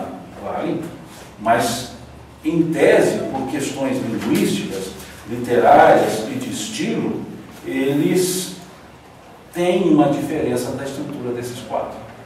Por isso, dizer evangelhos canônicos, esses 4 evangelhos. E os outros chamar de apócrifos. Né? Então ele coloca assim, ó, seguramente, essa aqui é a introdução dada da Bíblia de Jerusalém com relação aos evangelhos sinóticos. Seguramente nem os apóstolos, nem outros pregadores e narradores evangélicos procuraram fazer história no sentido técnico e atual desse termo. Seu propósito era mais teológico e missionário. Falaram para converter e edificar, inculcar e esclarecer a fé, defendê-la contra os adversários. Por isso o Evangelho não é um livro de historiografia. Mas fizeram isso com auxílio de testemunhos verídicos, garantidos pelo Espírito. Lucas cita isso, João, o Atos dos Apóstolos cita isso, exigidos tanto pela probidade de sua consciência, quanto pela preocupação de não se tornar presa de refutações hostis. Os redatores evangélicos, ou seja, os evangelistas, que consignaram e reuniram seus testemunhos, fizeram com o mesmo cuidado de honesta objetividade que respeita as fontes, como provam a simplicidade e o arcaísmo de suas composições, em que se mistura um pouco as elaborações teológicas posteriores. Quer dizer, veja que há uma certa mistura que em tese foi a posteriori. Em comparação com alguns evangelhos apócrifos, que formigam de criações legendárias e inverossímeis, são bem mais sóbrios. Então, quer dizer, a gente percebe que há muita ideia poética na estrutura de alguns evangelhos, não desses 4. Há algumas ideias que são frutos de estruturas lendárias e legendárias. Então eles colocam, se os 3 sinóticos não são biografias modernas, oferecem-nos, entretanto, muitas informações históricas a respeito de Jesus e a respeito dos que o seguiram. Pode-se compará-los às vidas helenísticas populares, por exemplo, a de Plutarco, simpatizando com o seu sujeito, mas sem apresentar um desenvolvimento psicológico que poderia satisfazer o gosto contemporâneo. Ou seja, ele não foi escrito em linguagem contemporânea. Ele não tem o arquétipo da ideia contemporânea. Então significa que precisamos fazer algumas, não regressões, mas alguns ajustamentos para nos colocarmos no estilo da época, para que o entendimento seja mais claro, né? Até mesmo para as expressões idiomáticas. E depois eles fazem as outras observações, a introdução é grande, mas chamando a atenção para isso.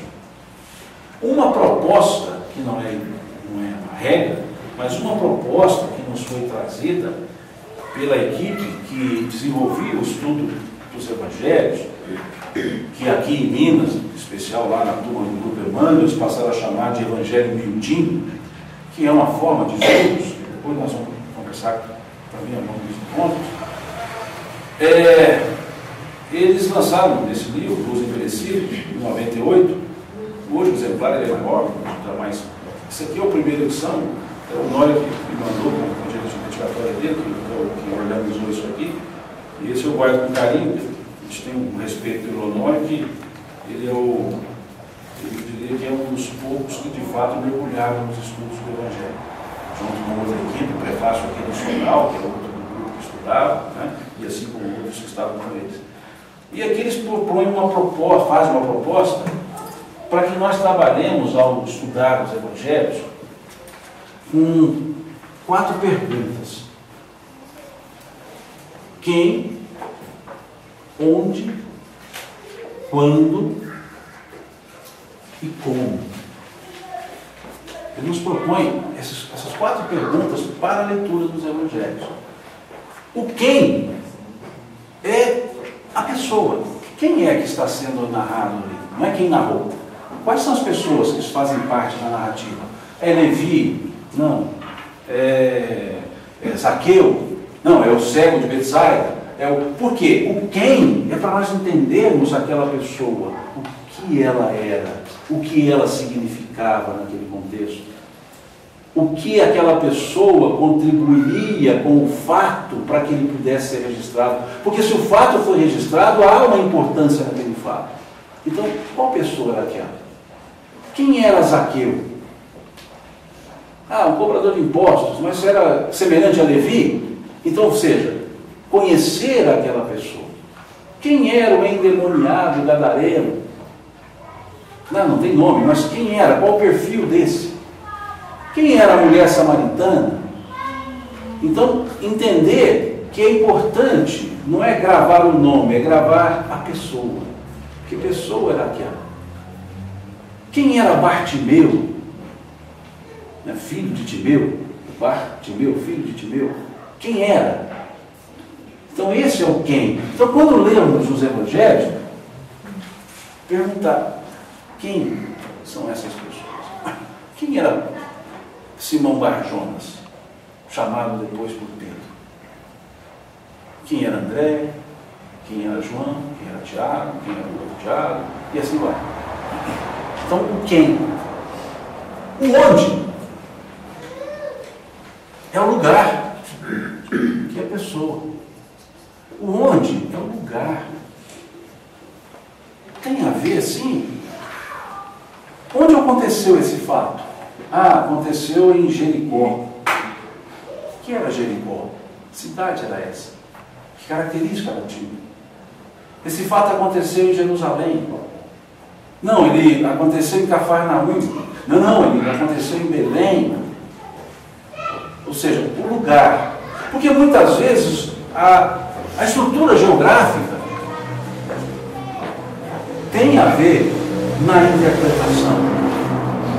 Por exemplo, depois nós vamos trabalhar também, mas por exemplo, a parábola do samaritano. Eis que um homem descia de Jerusalém para Jericó e caiu nas mãos dos salteadores. Esse onde me interessa. O quem me interessa. Quem era? Um homem. Ou seja, artigo indefinido. Qualquer um. O que representa Jerusalém? Era onde estava o templo. Era a cidade sagrada. Que nós poderíamos chamar de a capital do Espírito. O que era Jericó? A cidade do comércio, onde estavam as casas de câmbio, ficavam os pontos de comércio, a cidade da riqueza material, que nós poderíamos chamar de capital da matéria. E Jerusalém ficava mais alto geograficamente do que Jericó. Jerusalém acima do mar Mediterrâneo, Jericó abaixo do mar Mediterrâneo. Talvez uns 400 metros de altitude de diferença. E aí a gente vê depois o como.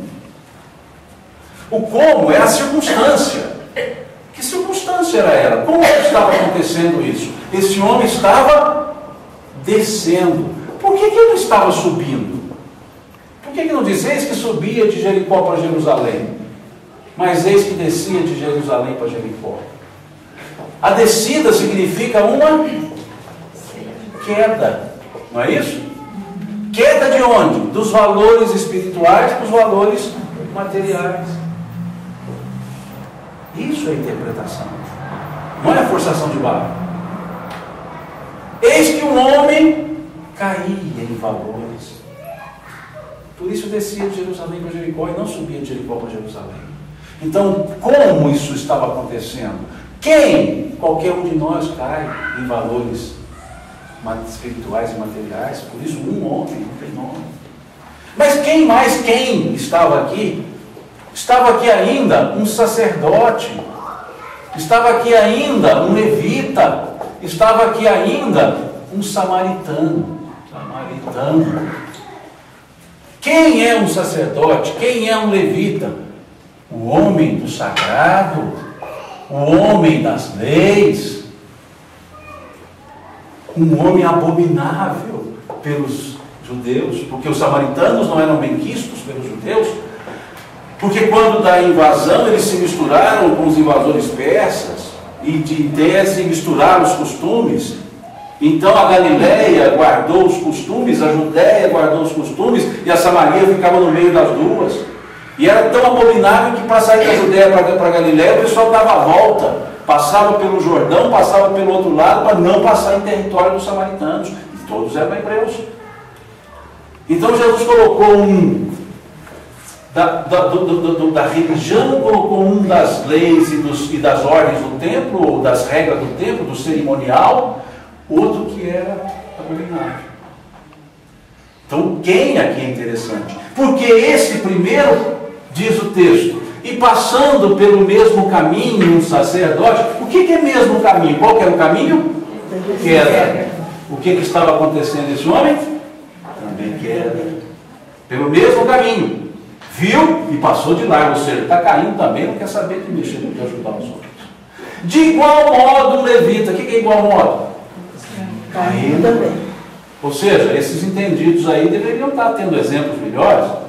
E eu uso uma conjunção adversativa, mas um samaritano que ia de viagem.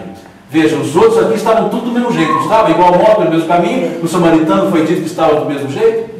Ia de viagem, ou seja, tinha um motivo para estar ali, não estava andando à toa. Então ele não estava caindo. Ele estava em viagem, em missão, tinha um objetivo. Veja como é que o quem muda. O como muda. E o onde muda? Então são essas perguntas que interessam. E o quando? É o tempo, é o momento. Em que momento isso aconteceu? Jesus andando, Zaqueu sobe a árvore para ver Jesus, já que ele era pequenininho. Mateus pequenininho, Zaqueu pequenininho, não Jesus, que ele ficou amigo, né? Zaqueu pequenininho, ele sobe no sicômoro.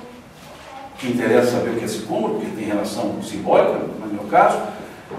E aí Jesus diz para ele: desce daí, porque hoje me convém jantar contigo. Hoje é o quando? É o momento. Hoje. Ontem não convinha. Você não fez por merecer. Amanhã não sei, ainda não chegou. Hoje é o dia. Porque hoje você se mostrou. E ele abre a casa. E depois fala: Senhor, se eu defraudei alguém no meu trabalho, eu estarei disposto a restituir em dobro, em quádruplo e tal. Vai. Ou seja, o quando, o momento aprazado, a hora certa. Então, quando isso aconteceu? Quando que Jesus curou o cego Bartimeu? Quando Jesus saía de Jericó, e não quando Jesus entrava em Jericó. Trabalhando Jericó como capital da matéria, aquele homem estava na saída e não na entrada. Assim, não, saída e entrada é a mesma coisa. Por onde sai é por onde entra, mas o tempo não é o mesmo. Porque se eu estou na saída, eu já estou caindo fora dos valores materiais. Se eu estou na entrada, eu estou começando a me ligar a valores materiais. Então, quando aqui faz mostrar que o trevo dali é entrada e saída, mas quem estiver lá pode estar entrando ou saindo. E se ele está entrando, ele está começando. Se ele está saindo, ele está terminando. Então, quando tem diferença? Então, pegamos o texto bíblico, o texto do Evangelho, e vamos lê-lo, e vamos perceber isso. Veja como a nossa visão já muda. Como que agora, quando pegarmos um texto qualquer que seja, nós vamos olhar para quem que é esse indivíduo ali? Quem que era Herodes? Aí nós vamos estudar sobre Herodes. E vamos ver essa figura. Era o Agripa? Era o Antipas? Era o grande? Vocês vão ver qual deles. E aí vamos, quem era Pilatos? Para ficar na turma dos políticos. Quem era esse? Quem era o Caifás? Quem era Anás? Quem? Porque esse quem tem a ver. Quem era Nicodemos? Olha, se eu não sei quem era Nicodemos, aquela passagem perde valor. Nicodemos, doutor da lei, um dos componentes do Sinédrio. E aí a gente entende por que Jesus perguntou para ele: como tu, sendo mestre em Israel, ignoras tais coisas? Ou seja, você entende tudo, não está entendendo nascer de novo? Eu sabendo quem é Nicodemos, eu entendo a força dessa frase. Então eu preciso saber quem. Eu disse, é uma leitura simples, mas não é leviana. Demanda cuidado na leitura. Não é de interpretação pessoal. Lembra a frase de Pedro? Lá da sua segunda epístola. Então esse aspecto. Então não podemos estar aqui. Ah, Nicodemos, sei. Aí você começa a pensar, ele era doutor do mundo, ele era doutor do tempo. Então, como aconteceu isso? Olha, Jesus começa respondendo a Nicodemos, significa que ele deve ter feito uma pergunta. Porque o texto começa, em verdade te digo. Não sei o que você está me perguntando, estou respondendo. Então a pergunta nós não sabemos, mas mostra que houve uma pergunta, e deve ter sido profundo, porque ele fala, não entrarás no reino de Deus, se não nasceres de novo. Aquele que não... E vai trabalhando. E vai citar elementos da água, do Espírito, e vai trabalhando. Então nós vamos... Esse quem vai se desdobrando. Como se deu? Foi em secreto. Ele foi na noite para que não fosse visto. Veja, o que mostra que era uma pessoa que não queria criar problemas, mas que estava querendo conhecer, e era uma pessoa aberta para o entendimento. E aí vai, né? Onde se deu isso? Num lugar escondido, na casa de alguém. E só os dois estavam conversando. E em tese o que escreveu estava lá escutando. E no caso foi João. João que escreve sobre isso, só o Evangelho de João tem isso. Se só João tem isso, quer dizer que só ele é que ficou lá perto, provavelmente, e escutou isso. E não contou para ninguém, porque era em segredo. Depois contou para todo mundo que escreveu. Mas perceberam? Então são perguntas que nós fazemos. Então interessa esses quem. Quem era Lázaro, quem era Maria, quem era Marta, quem eram as mulheres piedosas, não vou saber nome, mas uma característica, quem era Maria de Magdala, quem era Maria, a mãe de Jesus, quem era José, quem era cada um dos apóstolos. Então, essa pergunta vem. E aí eu vou trabalhar com Jerusalém, Jericó. Ai de ti, Cafarnaum, ai de ti, Betsaida. O que era Cafarnaum? Que cidade era essa? Cidade de Betsaida, o que era isso? Se as coisas que aqui fiz tivessem sido feitas em Tiro e Sidom, onde é Tiro, onde é Sidom? Ah, isso é lá da Fenícia. O que é Fenícia? É o livro hoje. Mas o que é a Fenícia? Bom, a Fenícia eram os povos gentílicos. Bom, então Jesus está falando, se eu tivesse feito isso em Tiro e Sidom, eles teriam crido. Quer dizer que lá eles não entendiam nada da lei judaica, mas se Jesus tivesse feito as coisas que ele fez ali, as curas, os ensinos e tudo mais, a turma de lá teria acreditado. E a turma de cá que diz que sabe tudo, não acredita em nada, mesmo ele fazendo. Veja o que ele está querendo dizer com isso. Então é importante eu saber esse onde, lugar. Então são 4 perguntinhas básicas que nós nos fazemos quando começamos a ler. E serve para todos os textos, mas para ler aqui. Esse como também tem a ver com o verbo que está sendo usado, o tempo verbal que está sendo usado. Por exemplo, lá no capítulo 5 do Evangelho de Mateus, amai os vossos inimigos. O verbo amar está sendo usado, mas na forma imperativa. Mas ele, antes disso, ele diz lá, ouviste o que foi dito, amarás o teu próximo. O verbo amar está sendo usado, mas na forma indicativa, no tempo futuro do presente. Amarás o teu próximo, aborrecerás o teu inimigo. Eu, porém, vos digo, olha a conjunção adversativa, porém, ou seja, vou mudar o rumo da conversa, é uma adversativa. Eu, porém, vos digo, amai os vossos inimigos. Porque o próximo, o verbo está no futuro, e o inimigo, o verbo está no indicativo e tempo futuro, e o amar o inimigo está no imperativo e afirmativo. Modo imperativo, condição afirmativa. Por que o próximo eu amo no futuro e o inimigo eu tenho que amar na marra? Ou seja, o imperativo, na marra no bom sentido, se bem que não tem bom sentido na marra, mas então tiremos o na marra. Ou seja, por que eu sou obrigado a amar imperativamente? Porque o imperativo a gente usa para isso, não é? Para dar uma ordem, ou para fazer um pedido, tão pedido que acaba virando uma ordem. As nossas preces são quase todas do imperativo afirmativo. Olha o Pai Nosso. O pão nosso de cada dia, dai-nos hoje. Isso é imperativo afirmativo, dai-nos hoje, isso é imperativo.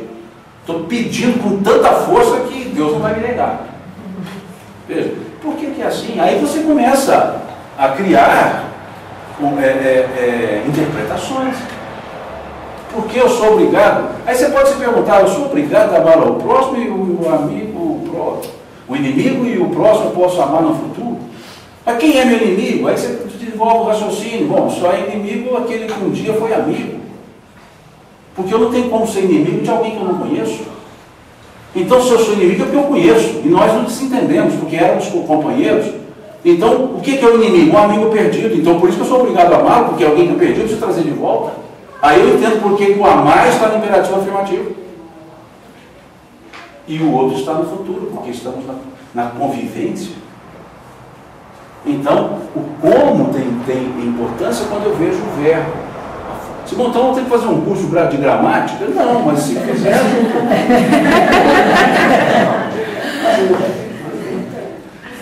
são as formas. A hermenêutica ela comporta diversas formas interpretativas. Seja a crítico-histórica, a histórico-literal, só literal. Então depende de qual matriz, a gente numa linguagem mais bonitinha, qual matriz epistemológica nós estamos usando, ou qual elemento hermenêutico, qual tipo da hermenêutica. O que é hermenêutica? É a regra do conhecimento, a interpretação do conhecimento. Que forma eu estou fazendo? Como eu vou usar? Qual linha de pensamento eu uso para interpretar essa passagem? Eu posso usar elementos históricos críticos, através do onde e do quando. Porque aí eu vou me levar à cultura daquele povo, a forma, o que significa para eles engolir um camelo, o que essa expressão idiomática significa. Aí eu posso entender, é uma outra forma, a partir dos lugares. Por que Jesus sai de Cafarnaum e vai para Cesareia de Filipe? Para poder fazer duas perguntinhas aos seus discípulos. Mas duas perguntinhas que é um trabalho de avaliação de todo o seu trabalho. E ele sai de Cafarnaum, a cidade do dia a dia deles, todos ficavam por lá, os pesqueiros estavam lá, o trabalho dos apóstolos era ali, Jesus vivia ali.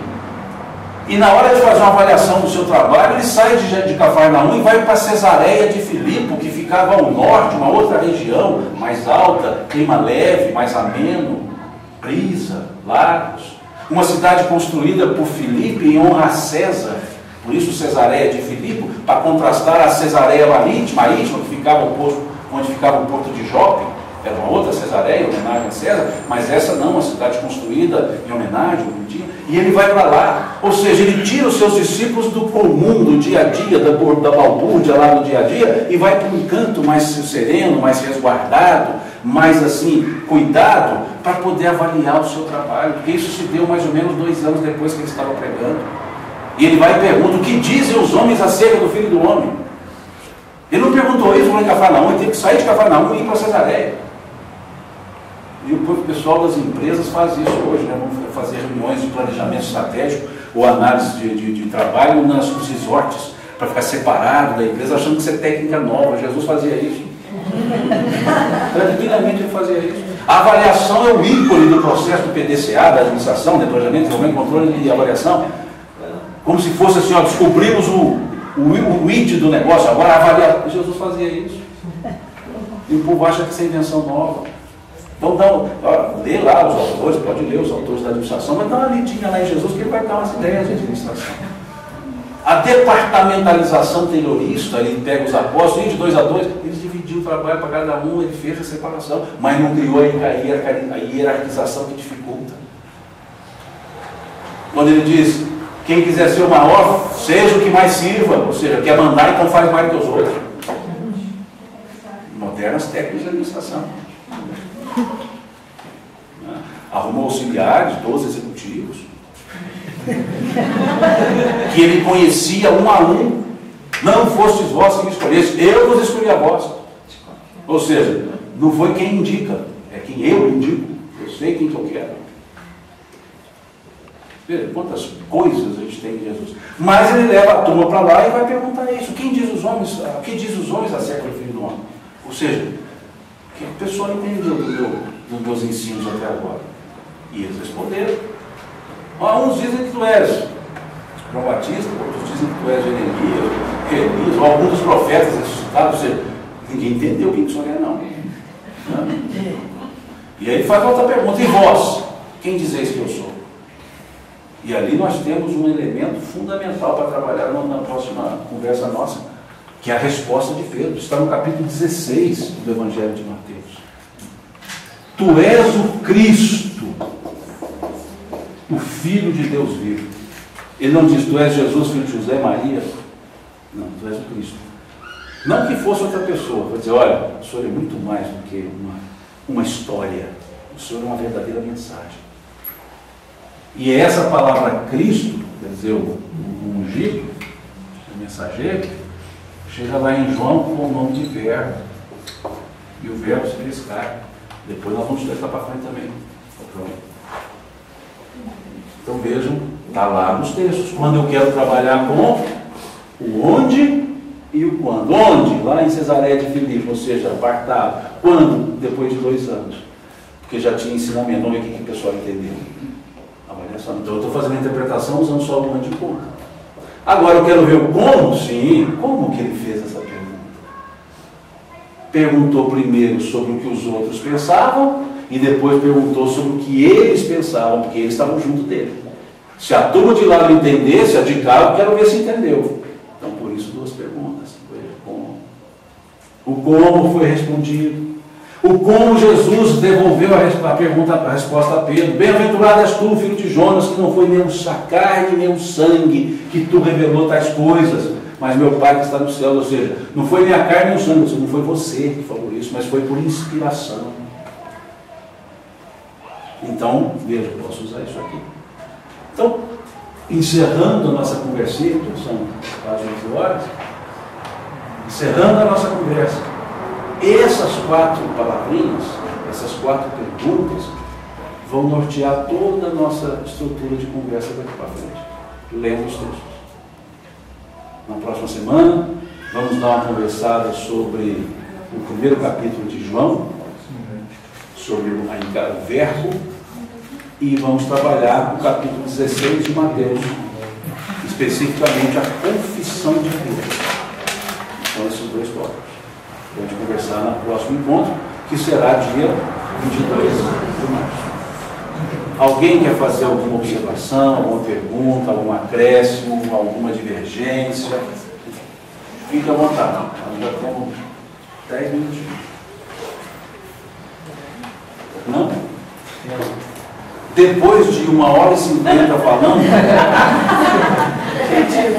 ou vocês são muito tolerantes e não se levantaram e foram embora, ou o assunto não tem nada de interessante, ou estão elucubrando uma pergunta que será tão profunda que eu não conseguirei responder. Então, já que eu falei esse tempo todo, eu posso avaliar o que eu fiz, né? E perguntar a vocês, essa forma está boa para trabalhar? A forma que eu fui claro na minha... Ficou com começo, meio e fim, vamos dizer assim. Não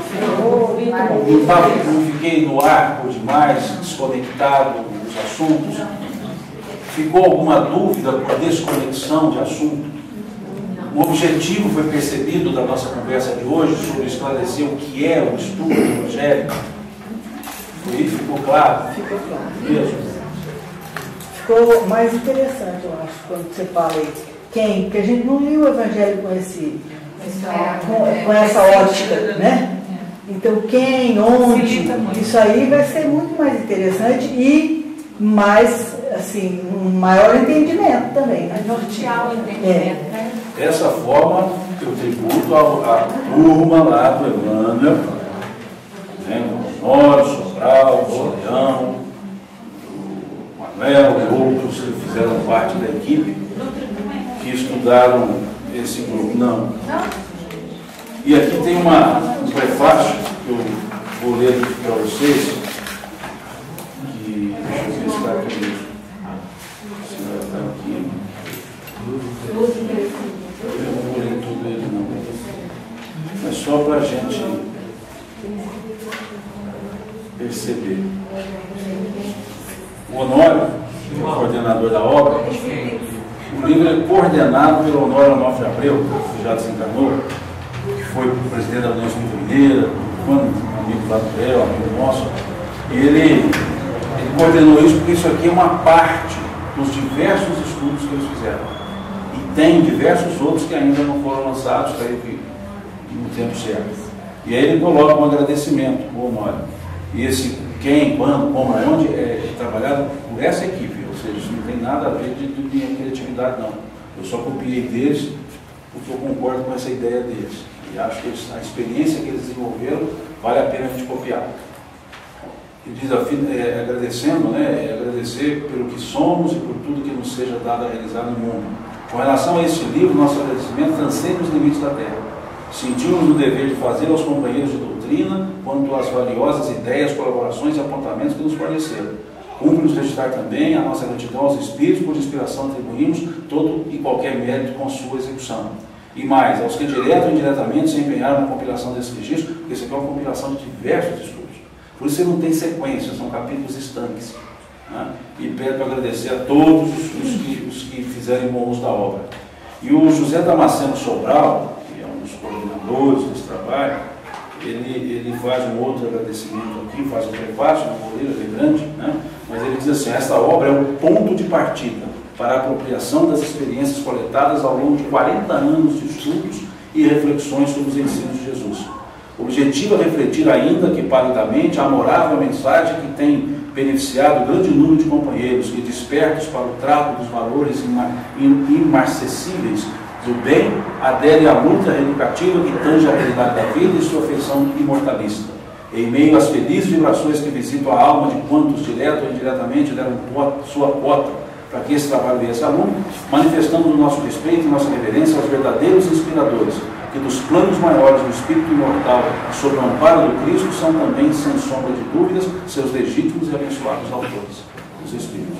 Então, é uma sugestão que eu dou, é um livro que eu de grande valor interpretativo de algumas passagens do Evangelho, numa metodologia mineiramente chamada de Evangelho miudinho, e que, embora eles tributem isso aos Espíritos, eu tributo isso a eles, esse trabalho bem feito que eles fizeram. Eu digo eles porque é uma equipe, é um grupo. Né? E desses eu conheci apenas o Honório. Então, já desencarnado, um companheiro que fez diferença muito grande na minha forma de entender os Evangelhos. Ele me ajudou muito nesse aspecto. Encontrava com ele pouquíssimas vezes, mas os encontros que nós tínhamos alguns minutos de conversa davam alguns dias de estudo. E ele, pessoa muito serena, para poder fazer isso. Então, sempre que eu faço essas análises do Evangelho, eu estudo, não que eu copie do livro, porque muitas coisas a gente já vai trabalhando por interpretação, por outros fatores, mas eu nunca posso trabalhar distanciando-me desse exemplo que eles deram, né, de como estudar os Evangelhos, com a seriedade que eles têm, com a profundidade que eles têm e com a dedicação que eles têm.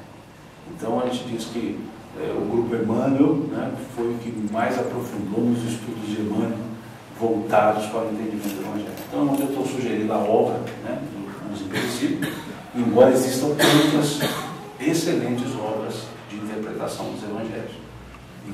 obras também não espíritas, de bons teólogos, exegetas dos evangelhos. Mas, quem quiser, se não me engano, foi editado pelo Espírita Mineu, pelo próprio, acho que foi pelo UEM mesmo. Hoje eu creio que o UEM também deve estar continuando a editar, não sei. Mas quem quiser, vale a pena ter, né, uma obra boa para a gente consultar. Tá certo? E no mais, né, obrigado pela paciência de vocês. Né? Dia 22 de março, se vocês ainda se animarem, né? Nós continuaremos, e especificamente esses dois pontos, analisar esse capítulo 1 de João, que demanda perguntar quem é João, para a gente entender o Evangelho dele, e o capítulo 16 do Evangelho de Mateus. Ok? Ó, claro, palavra para ele encerrar. Bem, agradecer os amigos aqui de Coromandel, de Patos, não sei se Araxá tinha manifestado em vida, veio alguém? Não, então, os nossos amigos aí que vieram, né, e os de patrocínio, estamos aqui em 52 pessoas, bom sinal, né, Simão? A gente não sabe se vai vir. Bom sinal é no dia 22. Eu pedi que vocês anotassem o e-mail de vocês, porque a intenção é isso que o Simão disse. Eu vou trabalhar junto com a minha amiga aqui, Paula, nós aqui no departamento de divulgação doutrinária, nós vamos tentar selecionar o material ou os materiais para antecipadamente serem enviados. E aí o pessoal pode vir com uma melhor referência daquilo que a gente vai trabalhar. Esses livros que o Simão citou, a gente vai citar todas as fontes depois, e talvez aqueles que se manifestarem pela aquisição, a Casa do Caminho pode comprar, né, porque tem CNPJ, com as coisas, e pode ganhar um desconto, e repassa vocês também aí.